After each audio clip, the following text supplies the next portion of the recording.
Hello, everyone, to Not Your Tamil Auntie. Today, I have the amazing Varsha, who is Vash Talks on Instagram. Am Yes. I correct, Varsha?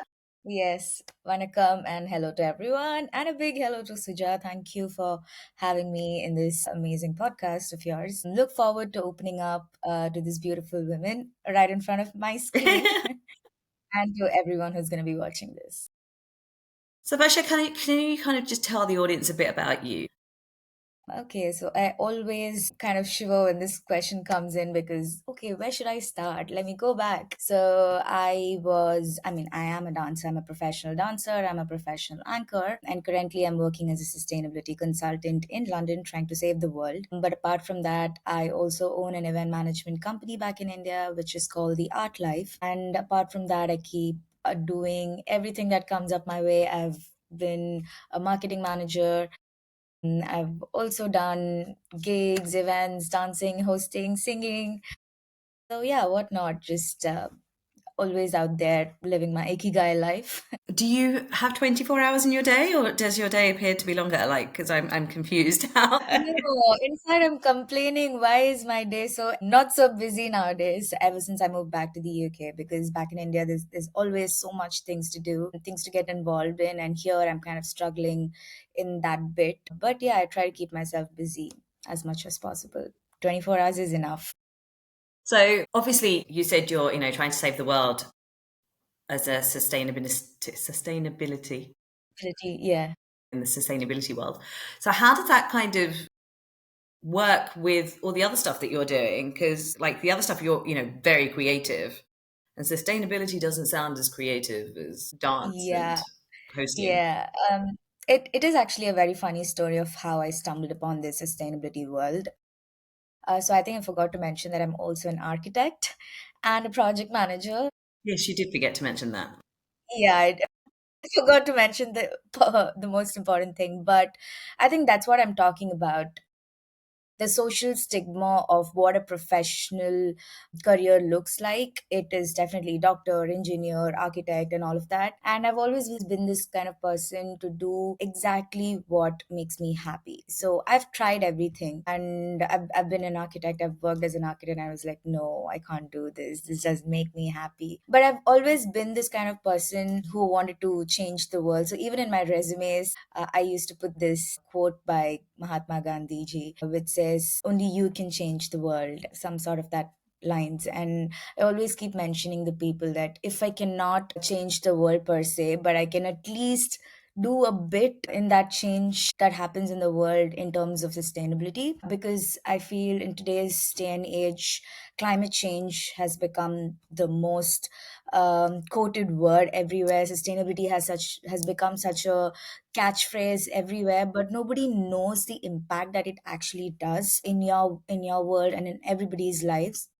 So somewhere down the line, I kind of stumbled upon that opportunity where I interviewed for another job role, but I ended up talking so much on sustainability and how I'm so passionate about making a difference and bringing a change in the world that they ended up hiring me as a sustainability consultant. But working in this sector for about 2 years now, I can proudly say that I'm really passionate about what I'm doing because it is actually making a difference, like tangible difference that you can see in people's lives or in the society or in the climate sector of it. So I think for me, I would say rather than saving PDFs, I would like to call myself that I'm saving the world. So that's how it started.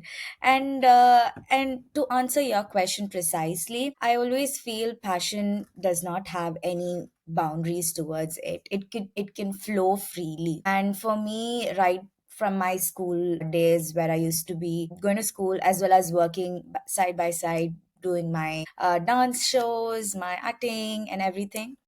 So there's always been a balance between my professional life and my passion towards that. So I think a great thanks to my parents for always making sure that I have that balance. And yeah, so I think that's where it connected right from my young days of differentiating that there needs to be a career path as well as there needs to be a passion path, because somewhere down the line I feel if you merge these two, what happens is, for example, if you're really passionate about something and you make that as a profession, and maybe if it doesn't work out, you end up losing your passion towards that when the money factor comes in, right? So I've seen that a lot in people, and growing up as well, I've made sure that, I always need to have a different source of income for my profession and need to have a different source of income for my passion, where I don't lose my love for both while struggling for survival, Yeah. for my day-to-day needs, and things like that. So I think it's very important to strike a balance between your passion and your profession, and yeah, that's about it. Is there anything, if money was no object then, Mhm. would you continue to do what you're doing now?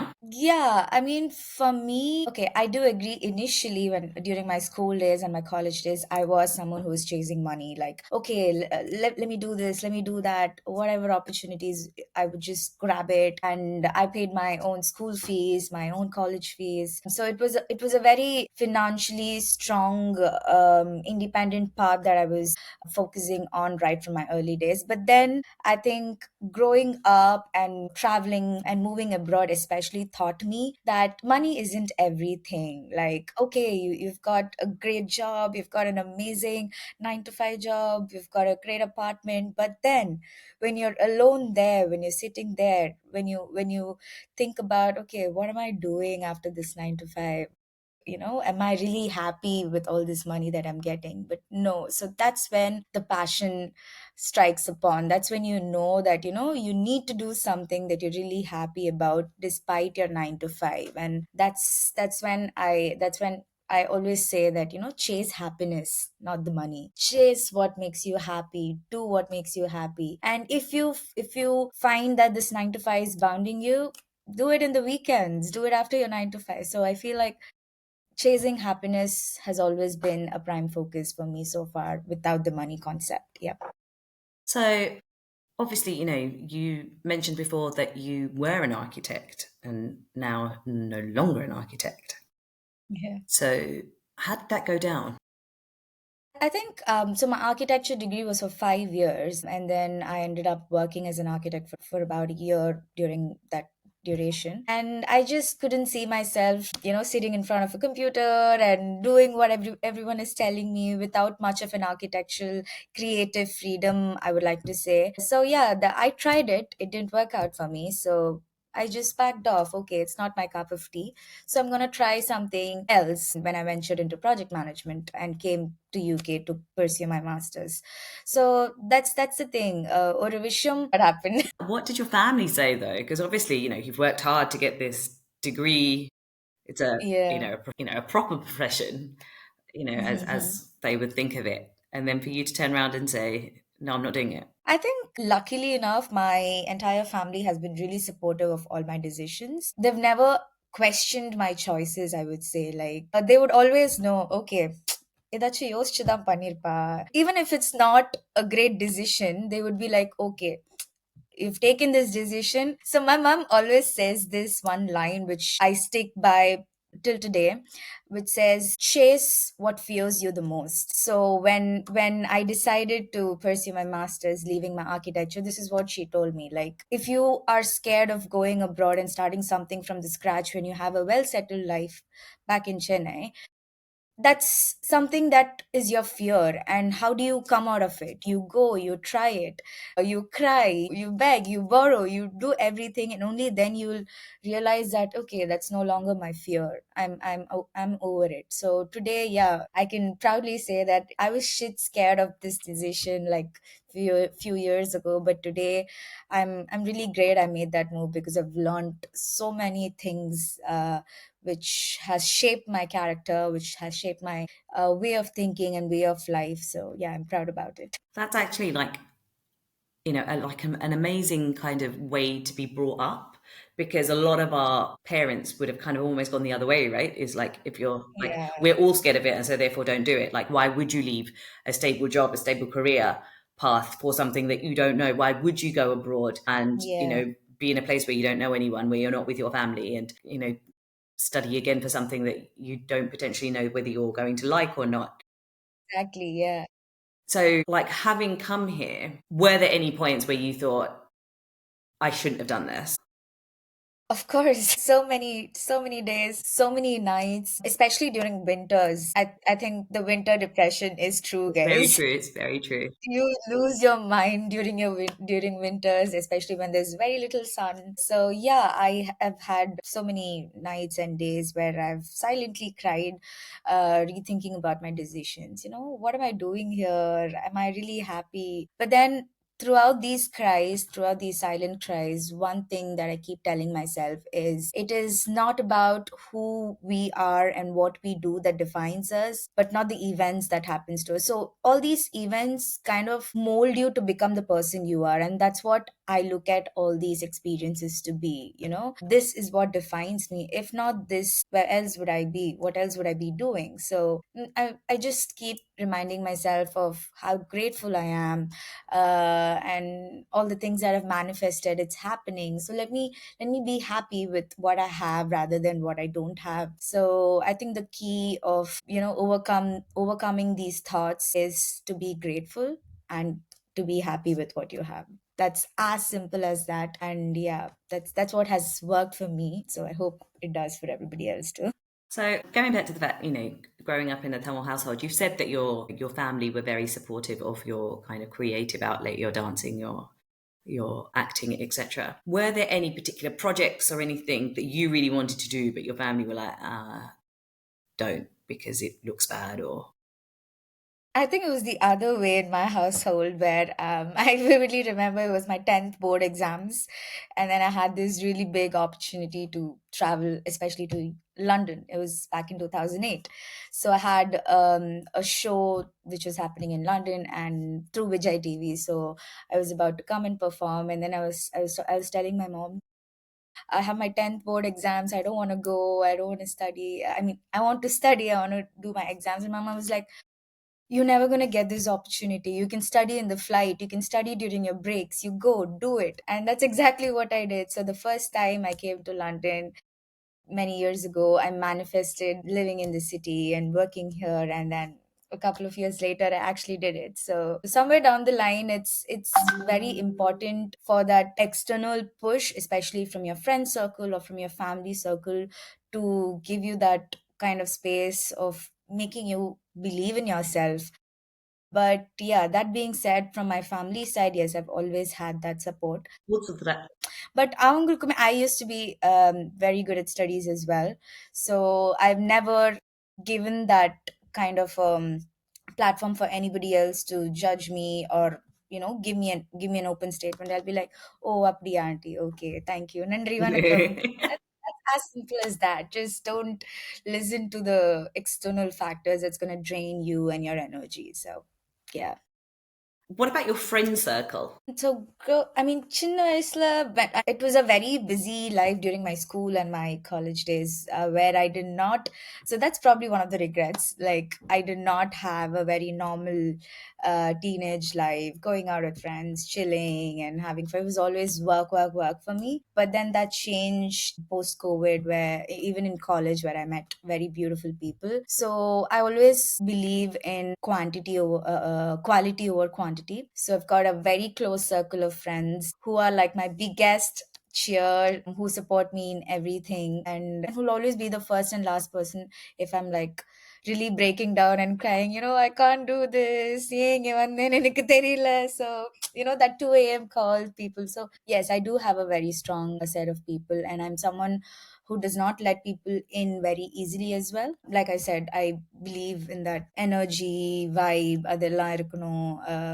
But I do talk to everyone. I am very friendly in general. But when it comes to that close set of people who build you, who are always going to be there for you as a support, I think that's also equally Very. important than you. I mean, especially if you're living abroad, I mean, everyone must know how life can become lonely at times. Not at times, most of the times, if you do not have a partner, if you're a single mother, if you're a single lady. So I think during these times, friendships is what is going to help you survive in a new country, in a new setup. So I think, yeah, I'm glad I have little set of friends who are helping me survive. Have you had any kind of toxic friendships? Yes, been there, done that. But the thing about toxicity for me is I am someone who's very, very keen of keeping my energy clean. So if I think that someone is giving me the toxic vibe or someone's energy is not resonating with mine, no matter how good of a person they are, it's just that sometimes your does not resonate and is not does not work out. It does not have to be that person's mistake or Just be anything their as aura, such. right? They can just Yeah, kind of it's just feel the it. aura. Yeah, yeah. So I always go with my gut feeling, and yes, I have cut off friendships just because I think it's getting toxic, and I'm someone who does not want to be in that state of mind where I'm constantly thinking, oh, what's this kind of person do? What's the next drama? So, you really don't need that. So if you find someone's aura being toxic or energy being toxic, if you find the tiniest red flag in someone, just cut it off. And yeah, I've done that. No matter how difficult it has been, I think it is best for both the people's energy and the aura kind of thing. So yeah, I've been really strong on that. In terms of, so I've done that many times over the years.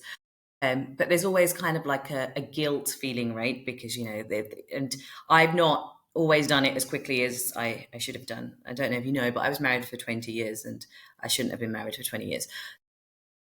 Do you know what I mean? So I've never done things as quickly as I should have done, because there's always that feeling of guilt, of fear.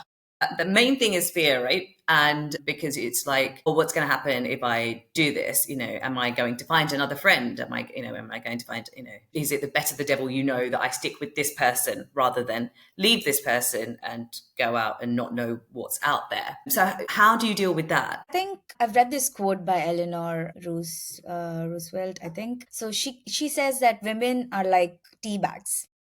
So until and unless you put them in a hot water, you never know how strong they are.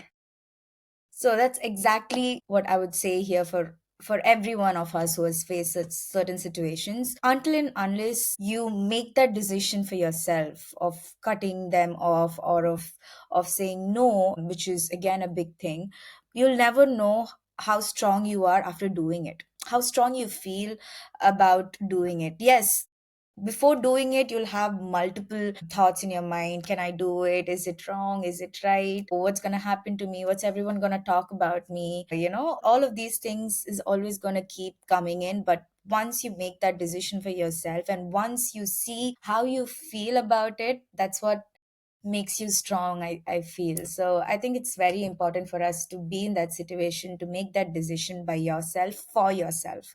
The feeling of guilt, yes, it does come, but I think women are very selfless in nature, and that's exactly why a lot of women, when they make a decision for themselves, it always comes with a guilt, because we always think about other Everybody else. people first. Yeah, so it is a very gender thing, I would say, and it does not go away easily as well. But then here what you could do is be a little selfish. It's always nice to be a selfish because you only live once. Yeah, so always go for that decision, because that's what kind of tests your strength at times. So yeah, been there, done that. I've actually, for the past couple of years, actually, I've started not thinking of it not as selfish. I've actually started just thinking of it as self care, because by doing these things that other people might consider selfish, I'm genuinely looking after myself and kind of going, I cannot have you in my life anymore because it is upsetting my peace. And literally just Exactly. before we came online, because we were obviously struggling with the app, I was Issues, yeah. watching, someone had put up on Instagram, and it was an interview with a monk, and he's asked if he's happy. And he goes, I don't chase happiness. I actually just chase peace. Because if there's happiness, there's also going to be sadness. And rather than having that up and down, I'd much rather just be peaceful and kind of just find peace in who I am as a person. Which I was just like, actually, that makes so much sense, rather than sitting there chasing the happiness, because with the happiness, you are going to get the lows. And for a long time, when people used to say, how do you want to feel? I would always say, I just want to feel peace. Because for me, it was so, I felt like I had so much toxicity around me that I couldn't think straight. And now I'm kind of like, I am at peace. And yes, I'm obviously, I'm very happy, but I'm also at peace. And it makes a whole world of difference. Kind of, I don't think of it as selfish because I've had to do it for myself. Exactly. Because you're right, we live once. And if we do it, I always say if we do it right, once is enough because, you'll have done it. Obviously, you've said that, you have performed internationally. Do you feel a sense of responsibility to represent the Tamil culture in a particular way? Definitely, 100%. Good. And I always, whenever I'm on stage, I always touch the stage and take my blessing. So there's very little cultural aspects that I always take with me wherever I go, whoever I meet, because there's so much value in it. And me being a Tamil punna from Tanjore, I always feel like, it is a sense of pride for me to be in a certain way, especially in a world where it's too easy to lose yourself under peer pressure, to lose your identity, to struggle to build an identity. So, when such a situation happens, I stay true to my culture, because that kind of builds my values of life, and that kind of builds me as a person.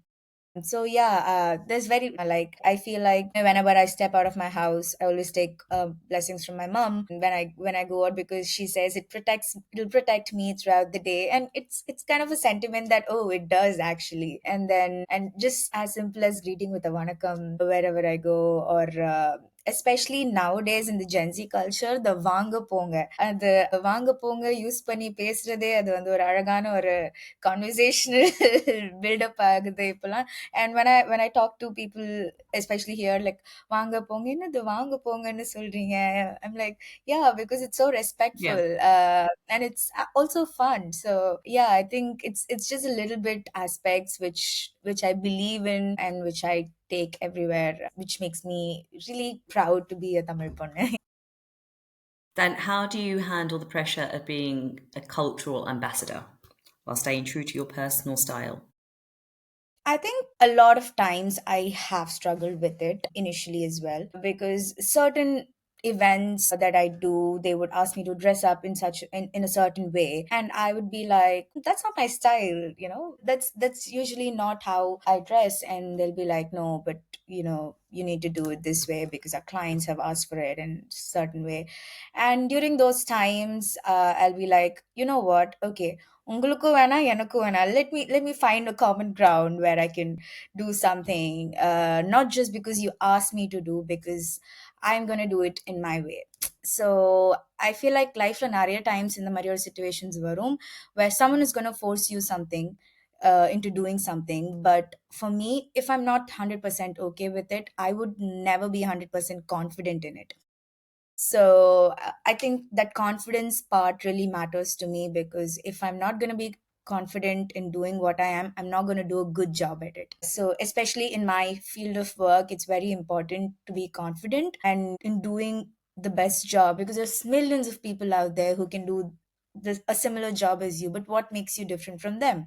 It's your aura, it's your vibe, it's your confidence. Where do you get that from? Within yourself. So, it's very important, like you said, to have a peaceful mind, to chase peace, to chase happiness, and most of all, to be happy in your own skin. Yeah. So to make that decisions for yourself. So yes, I have said a lot of no's. I've said a lot of no's to big opportunities because of cultural differences, and yeah, them asking me to do something which I'm not okay with. So yeah, it just happens. You just need to remember that. Interesting. I like the thing about the confidence thing because I think that's very important, right? I think people pick up, especially in the field of work that you're in, I think people pick up on authenticity and, people know if you're being fake and Exactly. people can see it. And, இங்க சும்மா போய் எல்லாருக்கும் வணக்கம் சொல்லி கொண்டு இருந்தா, they're going to be like, what the hell? But because you do it with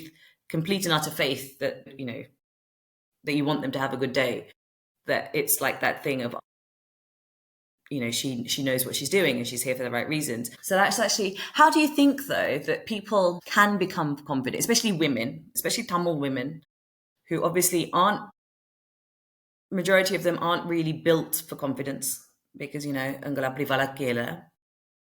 How do you think they can get it? Because it's not something, unfortunately, that we can buy in a shop. I wish it was that I know. easy.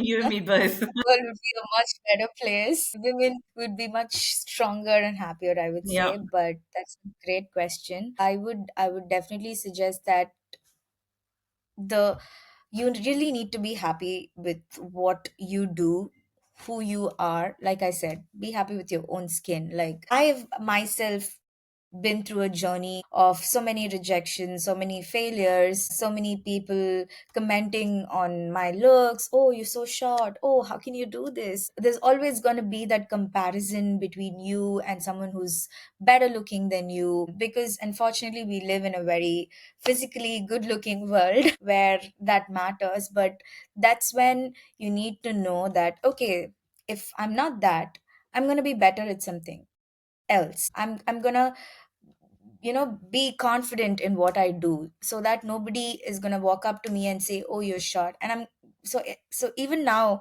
when someone chuma just jokes about you're so short, I'd be like, so what, வாழ்க்கையில எவ்வளோ ஹைட்டா இருக்கணும் முக்கியம் இல்லை, எவ்வளோ ஹைட்டுக்கு போறோம்னு முக்கியம். I think other is that stance is very important when someone is not confident over something. How do you engage with it to make sure that I'm going to hear that criticism and I'm going to be okay with it, and I'm going to make that as my strongest point of myself. So, how to turn your criticism into, what do you say, into something that you're really confident about. So, I think that process, it happens over a period of time. It happens within yourself and it can only be achieved by yourself. So, it wasn't an easy journey for me as well. But yeah, to everyone who's been struggling with this, I would just say that you do you. அவ்வளவுதான். அதான் கெத்து. நீங்க தான் செம்ம, நீங்க தான் super நினைச்சிட்டு போயிட்டே இருங்க. One day you will feel like that, and that's when you know that, okay, I'm ready for this world. And so yeah, until then, make mistakes, face criticism, chase what fears you the most, like I always say.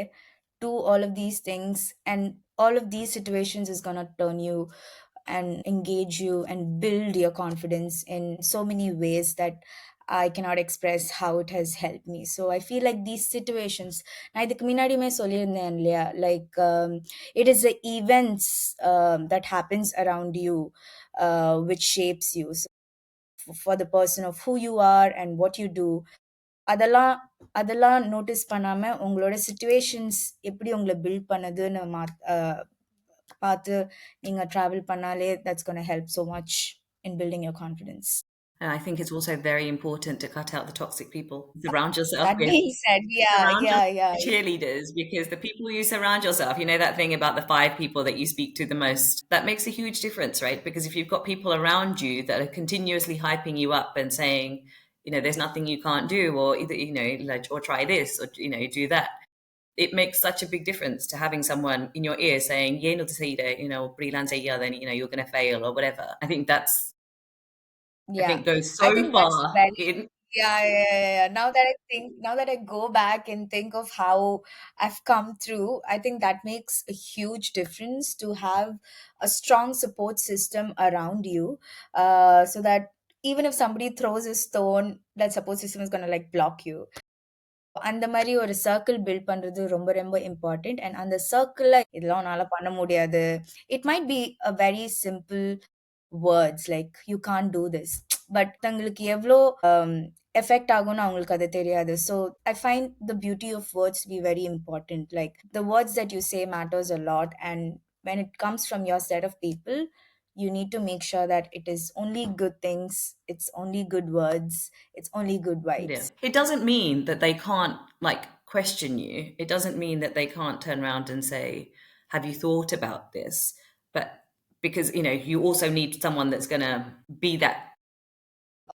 You know what I Percent. Like I mean? said, Like, yeah, you yeah, don't yeah, want someone 100%. that's going to just be like ChatGPT and say, "Yes, yes, you're doing an absolutely fantastic job all of the time," right? You need people, but then there's obviously ways of going about it. It's not someone saying to you, it's almost someone saying, okay, but have you tried it this way? Or, you'll get more Yeah. success if you do it this way. Yeah. Like I say, criticism always needs to be there in your Yeah, life, but a constructive criticism is what's gonna make you grow out of it. So, and like for me also, like I have a set of people who constructively criticize my work, like, okay, maybe Varsha could have done something like this. But then they would also be the person who would cheer me up from the first yeah, row, right? So yeah, so எப்பவுமே நம்மளும் criticism எடுத்துக்கிறதுக்கு yeah, பழகணும். Like, sometimes I find myself like, okay, I'm happy with all the compliments that I get. Okay, எல்லாமே நல்லா போகுது.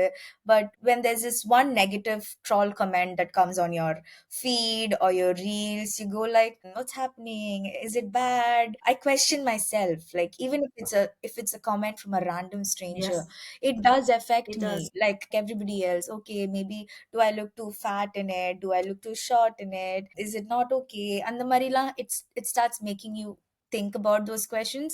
So I go to my friends like, guys, what do you think about this? They would openly give me that suggestion, which I will take it up. Okay, Yeah, next time maybe I'll work on it. I'll not do it. You can always take that kind of stance with your friends and family. So like you said, always cut out toxism when you think it is getting to you too much. So sometimes empty vessels makes more noise in a solanga. So 100%, 100%. empty minds makes you think so much about Yeah. yourself. That's where you lose your confidence. So don't let your mind be empty. Always be busy. So I do TikTok, and I talk about my story a lot on TikTok. And someone, apparently a woman, according to her name, literally put on my video, one of my videos where I think I was talking about being divorced, put in the munjiya vechi function povinga. And I was like, in the munjiya vechi Yeah, But like I at the know it's beginning, right? Like, no, I think I saw it in like some random hour in the middle of the night. And you get taken aback at first because you're exactly it like, happens. Why would you do that? why? Like, Why would you make me think that do you know what I way? mean? Like, I'm used to men trolling me now. I'm kind of like, okay, do you know what? Like, get a Yeah, bit. yeah. But when a woman did it, and I just sat there and I thought, really? But then I just had to sit there and I thought, I don't know which generation you're living in or like where you're from, but I'm not gonna like bow down to that kind of trolling mentality because I made a life decision. It doesn't mean that I don't go out to functions because I just don't. But You it's not shouldn't. because, do you know what I mean? It's not like I'm not ashamed of who I am because at the end of the day, I see myself as a strong, proud Tamil woman. I feel like you said, my experiences have shaped who I am. And in fairness, if I feel like if some of the Tamil people were nicer, I might not have gone through some of the experiences I've had to go through because it wouldn't have been as bad. So, looking at the trolls, for example, on your social media, do you find a lot of them are from Tamils? And do you find it's because they're thinking that you need to be creating a certain image of yourself that they don't agree with? I think I wouldn't put it out there just Tamils. I think it is a very human nature as Yeah, yeah. such that அவங்க அவங்க நினைக்கிறது பண்ணுவாங்க. And growing up, I used to be really bothered by such things like, oh, ஏன் இப்படி பண்ணாங்க? In the middle of the night, Yeah, I'll be sitting and thinking and keep yeah. rewatching the reel or the picture that I've posted to see what's wrong in it. And I used to only post things which are perfect looking, where I look a bit taller and not a bit fatter. Babe, And the Marila good things used to come in be. small packages, okay? I'm telling, like I used to be that person, but then then life happened and I realized that you have to be realistic. I'm a kind of person who do not have any filters. This is who I Yeah. am and this is who I'm going to portray. And it took so many years for me to build this image. It didn't happen overnight, and I'm not going to let someone spoil that overnight with one comment as well. And I've started looking at from both persons perspective, like okay, ஒருத்தங்க ஒரு விஷயம் இப்படி இந்த மாதிரி இமேஜ்ல ஒரு பொண்ணுனா இப்படிதான் இருக்கணும், இப்படிதான் ட்ரெஸ் பண்ணணும், சொசைட்டில நம்ம எப்படி சர்வைவ் பண்றது. I started thinking from their perspective. இந்த மாதிரி தான் இருக்கணும் அப்படின்னு போர்ட்ரே பண்றாங்க. Maybe they would have had some generational trauma in them. You know இந்த மாதிரிலாம் டான்ஸ் ஆடணும், இந்த மாதிரி கான்ஃபிடென்ட்டா இருக்கணும்னு இருந்திருக்கும். But somewhere down the line, they did not have the opportunity or they did not make it. And that is them bringing out their frustrations to these trolls and comments. So, this is something that I kind of found out reading so many articles, talking to my psychologist friends who say that this is a very this is a trauma response in today's generation, bringing out the frustration, being behind a social media account, maybe. So whenever I read these comments of trolls or people who are not agreeing to what I say or put, I just think, உங்களுக்கு என்ன கஷ்டமோ இந்த மாதிரி பண்றாங்க, அவ்வளவுதான். As simple as that.